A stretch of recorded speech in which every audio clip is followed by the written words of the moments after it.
Dalam cerita video sebelum ini ada cerita tentang Hornet Nest di dunia intelijen, di mana sebelum ISIS diciptakanlah ideologi baru terlebih dahulu selama 6 tahun oleh 18 doktor ilmu agama. Dalam dunia ekonomi, sering kita seakan kaku kepala kita berhadapan dengan teori ekonomi yang ternyata tidak sejalan dengan aplikasinya dalam strategi bernegara. Apakah ada dualisme dalam ekonomi tersebut? Ekonomi kampus adalah ciptaan dalam tanda petik agar kalau dipraktekkan pada sebuah negara, ilmu tersebut usut. Sementara yang negara adidaya lakukan itu bukan ekonomi yang diajarin di kampus. Jadi ilmu kampus ternyata ilmu ciptaan rekaan semata. Hornet Nest ekonomi ternyata ada. Ideologi ekonomi untuk menjebak itu ternyata ada. Batasan atau barrier to entry agar negara lain tidak bisa sekuat negara adik kuasa itu didesain agar negara pemenang perang yaitu Amerika dan negara Eropa Barat terus berkuasa. Mau bukti? Mana mata uang penguasa di dunia ini? 65% transaksi di dunia ini menggunakan US dollar,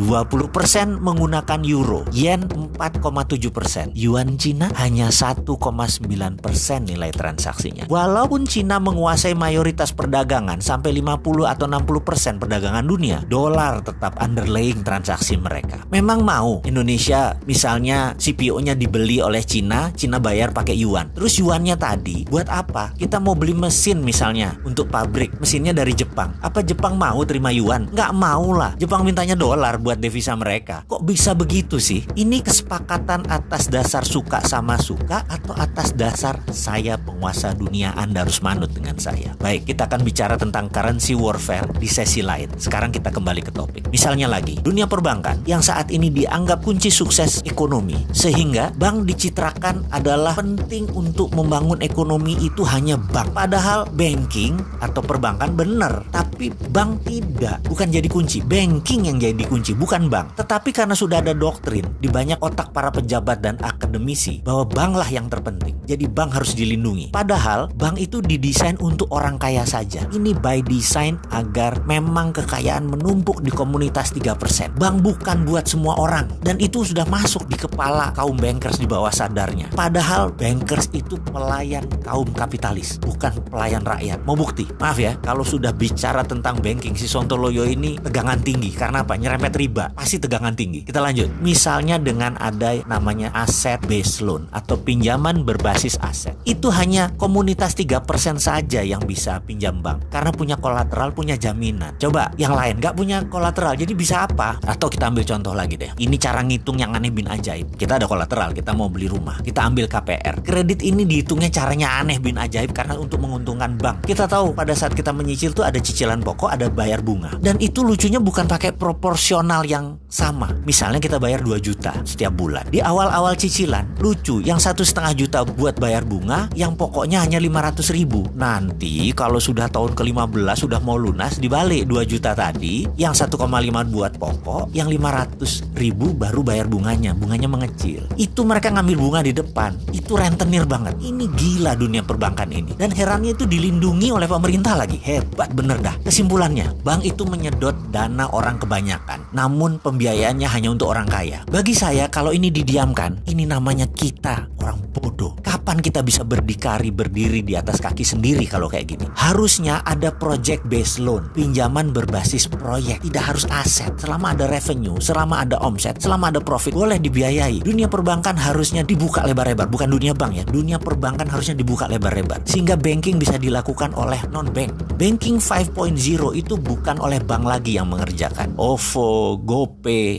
Alipay sejenisnya lah. Itu adalah banking system pembayaran. Dan itu di tahun depan sebentar lagi tidak terbendung kehadirannya. Ini semua akan terjadi di Indonesia. Jadi wahai bankers, mulailah berpikir, ubah banking system Anda. Banking akan bertahan sepanjang zaman, namun bukan bank. Bank itu sunset. Goodbye bank. Wahai pejabat negara, mulailah membuka diri atas banking 5.0, banking from non-banking system, sehingga riba bisa hilang.